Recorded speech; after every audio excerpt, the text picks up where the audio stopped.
So for many of us, one of our biggest goals in life is to find a satisfactory, a nourishing, a wonderful life partner. But also for many of us, that can feel like something that's rather elusive. It can feel really challenging to find somebody amazing who fulfills us in so many capacities. And many of us will spend years and years searching for someone and maybe find them, maybe not, maybe find people who are close, maybe find wonderful people who aren't right for us. But what can we do to attract Mr. Right? So today I am going to give you some tips, tricks, and tools to help you attract the man of your dreams.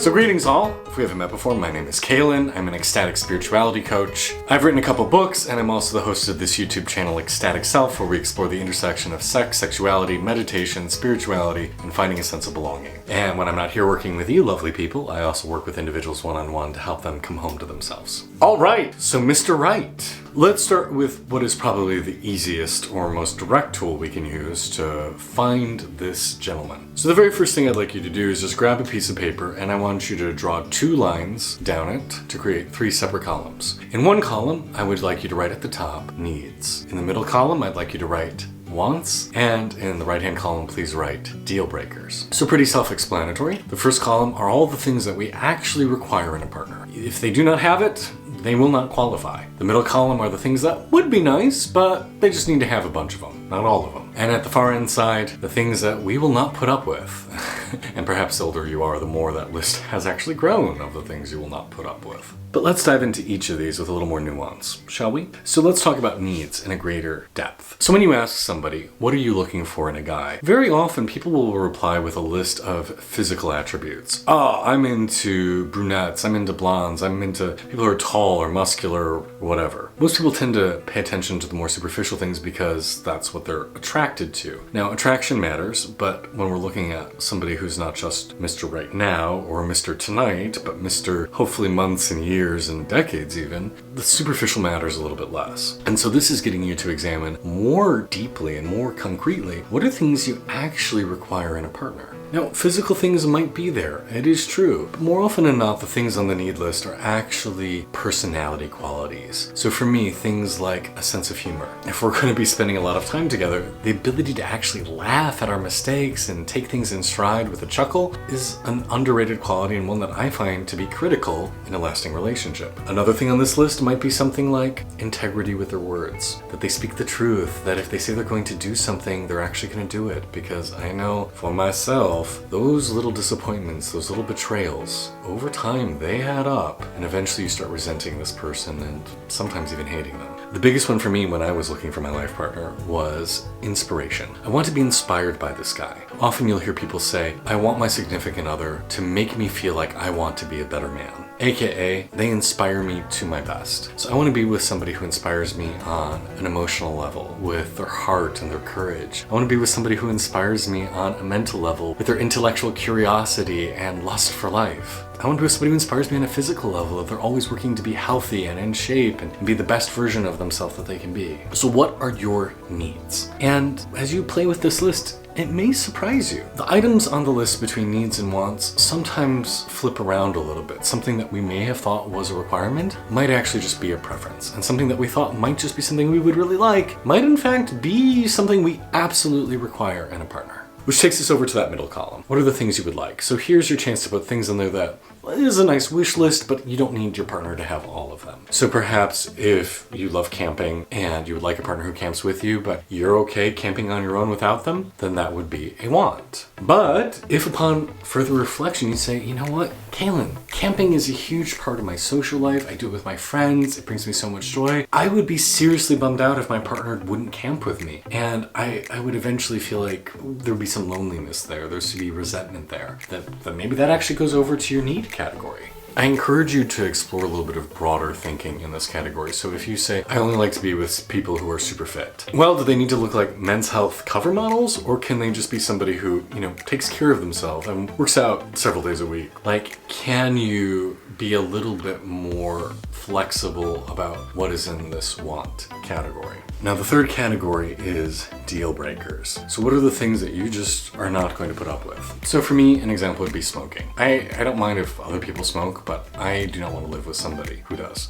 It might be because of health reasons, it might be because of smell, it might be because of I don't want somebody who's going to tempt me towards a behavior that I really don't want in my life. Lying is a deal breaker. Something like burning bridges is also a deal breaker for me. If you look at their relationship history and their friendship history, and there are a lot of bridges they've burned, a lot of people who they've just cut off and said they're a horrible human being, like chances are good everybody's eventually going to end up on their shit list, and I don't want to be with somebody who's like that. One of the things that I found really attractive about my husband when I met him is that he was friends with all of his exes. He spoke highly of them. He said, you enter a relationship with love and respect for an individual, why would you lose that respect for them when you leave the relationship? And that spoke to me quite highly towards his character. Now, what is so magical about these three lists is two things. The first thing is that it becomes a little bit like a cosmic order form, that I'm a big believer in intention setting, and that if you tell the universe, hey, I'm looking for something, you'll get it. You may not get to choose when it arrives, you may not get to choose the exact form in which it arrives, but more or less, I've experienced in my own life, things will generally work out, and if I'm clear about why I want it and what it's going to bring me, it'll work out. The important thing to keep in mind is it doesn't always show up like we expect it will. I remember a spiritual teacher once saying to me, people will pray for an angel to show up for them, but that angel looks like a purple dragon, and the dragon's there and is like, hey, I'm here to grant your wish. And the person's like, oh, fuck you, you're not an angel. And he's like, well, shit, I'm just gonna leave. And they miss their blessing. Thinking this way often allows us to open new doors to consider people that maybe we would not have considered before, because they have all the things we need, they have all the things we would want, they don't have our deal breakers, but maybe they look a little bit different than somebody we would have perhaps just written off before considering these things on a deeper level. The second thing that this list does is it really starts to get our subconscious to work in our favor. Our brains are these amazing pattern recognition machines. How many of you remember learning to drive? And before starting driver's ed, you didn't notice all the road signs. And then as soon as you began to explore driving, whoa, where did all these road signs come from? Stop sign, yield sign, pedestrian crossing, speed limit. I remember thinking they appeared overnight and just got installed out of nowhere. The truth was, my brain wasn't looking for them before because they didn't mean anything to me. So what we're doing by creating these lists is you're saying, hey brain, I want you to look for individuals like this. And so it's going to start both flagging individuals who possess these qualities, but our brains are also going to start filtering out the people who we see clearly do not possess these qualities, people who we probably would have invested more time and interest in had we not been more aware of what we were looking for. I can remember for myself when I was dating and I was on the apps and the dating sites, I would spend a lot of time considering each individual person and say, okay, well, they've got this quality, but they don't got this quality. But when I actually sat down and did these lists, suddenly this potential pool of thousands or at least hundreds got whittled down to maybe 5 or 6. Because if something is truly a deal breaker, that means you will not accept it. So if I see in their profile they smoke,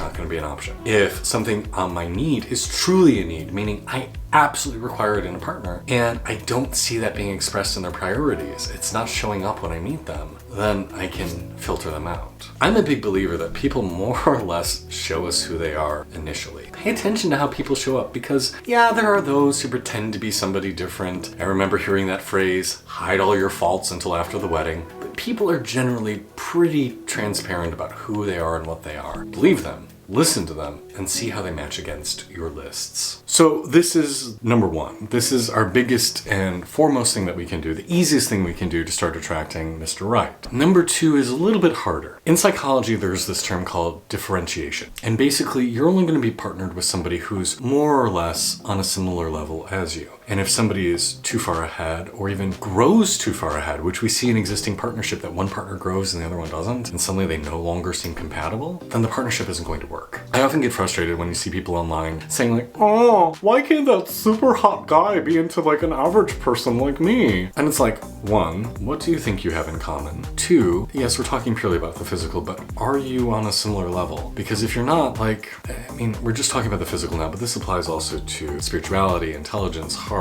emotional intelligence, all that stuff. If you're not on a similar level, like, are you really going to be resonating with each other? Do you really want to be with somebody who who doesn't think you're that attractive because you're not close to their body type or shape, and maybe they do. But additionally too, do you actually want to be partnered with somebody who is so much further ahead of you emotionally, mentally, physically? Because I can tell you from experience, it sucks to walk into a room and you or your partner feels invisible because all eyes are on one person. It sucks to feel like they're so much further ahead. It sucks to feel like this person is so much more advanced or developed than me in one capacity, because it makes us then feel less. It makes us feel less worthy, less valuable, less beautiful. The one big exception to this is people who consciously and purposefully enter either like a kink relationship, a sub-dom relationship, or like a sugar baby relationship, where they're saying, hey, I know I'm much more attractive than my partner. I know I have this bigger skill set than my partner, but it's being compensated with money. You know, that they have this other attribute that is being traded for what they lack in this area. Those are consciously navigated, not relationships of equals. But for many of us seeking partners, we want somebody that can match us in most ways. And yes, I've been talking about the physical predominantly because that's the most obvious, but it's equally, if not more so important when we come to emotional, mental, spiritual qualities. Because if you have a high level of emotional intelligence and you have a good awareness of why you do what you do and what you need and what you want, could you really be partnered with somebody who has never really explored those things, that they're not terribly self-aware, they don't know why they behave that way, they aren't able to regulate their emotions? Like, it would be tremendously frustrating. So the thing we have to do if we want to attract somebody awesome is we have to become someone awesome ourselves. Yes, girl, you need to level up. So if you're talking on a physical level, go to the gym, get a trainer, change your diet, explore hormonal supplementation, do what you need to do to have the body, have the personage, the facade that you want. There's a meme I saw on the internet the other day of like, why do gay men do steroids? And like panel one was like this little stick figure guy getting rejected by a buff guy at the gym. And then the second panel was like him taking steroids. And then the third panel was him back in front of that first guy and now being noticed. And the fourth panel was then him being fucked by that guy. Yeah, that's a simplification, but oftentimes it's kind of true. But again, what's more important? The spiritual, the emotional, the mental,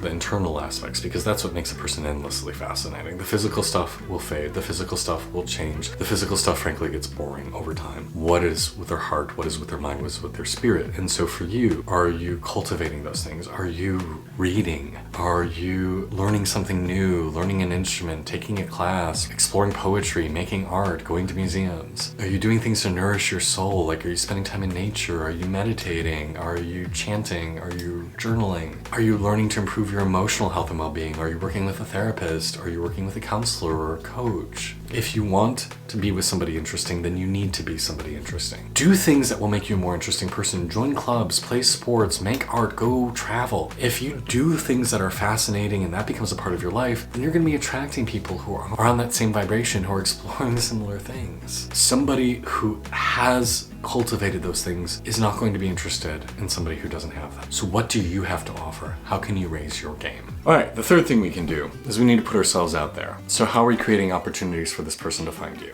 As the saying goes, a lot of people are looking for love in the wrong places. So how can you look in the right places? If you are constantly looking for a life partner on Scruff or Grindr, not saying it can't happen. I know a lot of people who do meet their significant others that way, but just notice the environment. You're in a place that's predominantly for sex. And while it can be used for other purposes, and while you can make your profile clear that you're looking for something else, it is not necessarily the easiest place to find a long-term relationship. I don't know what the relationship sites are du jour, but you know, back in the day when I was dating, places like OkCupid, where I met my husband, Meetup.com, those sort of places were a thing. I think nowadays it's more like Bumble or Hinge, but exploring the things that have more of a relationship bent, just because people then enter interacting with you with more of that mindset. Look at networking events, look at speed dating events, go join a club that does something that you find interesting and find somebody else who does that similar thing. There is sometimes a danger of trying too hard or putting too much effort behind it, but more often than not, people don't try hard enough. So can you be proactive? Can you throw yourself out there? And then a fourth, but sometimes I think more difficult thing to achieve is an acceptance of the idea that you may not find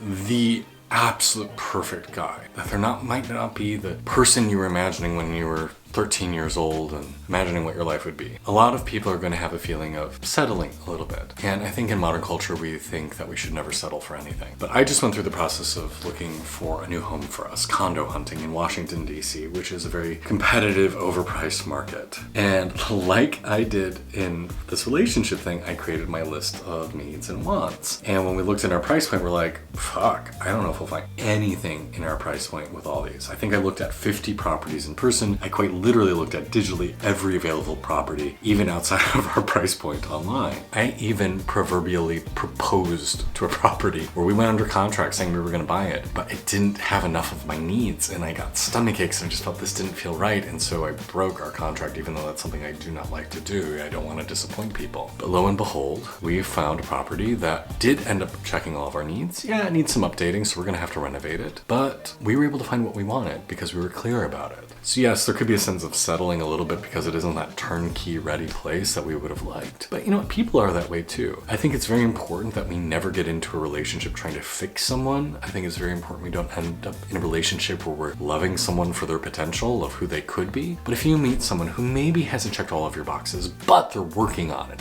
they are actively engaged, they are working to become the best version of themselves, and it's not something you're pushing on them, because if you're trying to make them do it, they will just end up resenting you. But if they are working on it and it's something they really want to cultivate, maybe you give them the time and the space they need to grow into being the partner that you require. I know I'd love to flatter myself and say I was everything my husband wanted when he met me, but the truth was I had a lot of growing to do. I mean, I still have a lot of growing to do. I'm still a work in progress. And God love my husband for putting up a lot of my bullshit, but he saw in me something more amazing than I could see in myself. He saw potential that he knew I was working towards, and he knew that I was striving to become the best version of me, and so he had patience with it. And so no, you might not find Mr. Absolutely Perfect, but you might find Mr. Diamond in the Rough who's chiseling away the rough edges and might be a gorgeous gemstone in just a short while if they're engaged in that process. So there are our 4 things. Get very clear about what you want, what you need, and what will be a deal breaker. 2, raise your own vibration. Become a better version of you so you'll attract somebody awesome. 3, do the work you need to do to leave the door open so someone can come in. And 4, don't be afraid to settle just a little bit. If somebody's a work in progress, allow them to continue that work and give them a chance. If you found this useful or you loved it, please drop a comment or share this with somebody else. If you haven't subscribed already, please do subscribe. It's very helpful for our metrics. You can also check me out on other social media platforms. If you like a behind the scenes of my life, Patreon's a great place because I give them weekly updates about what's going on for me, the things you don't see here on YouTube.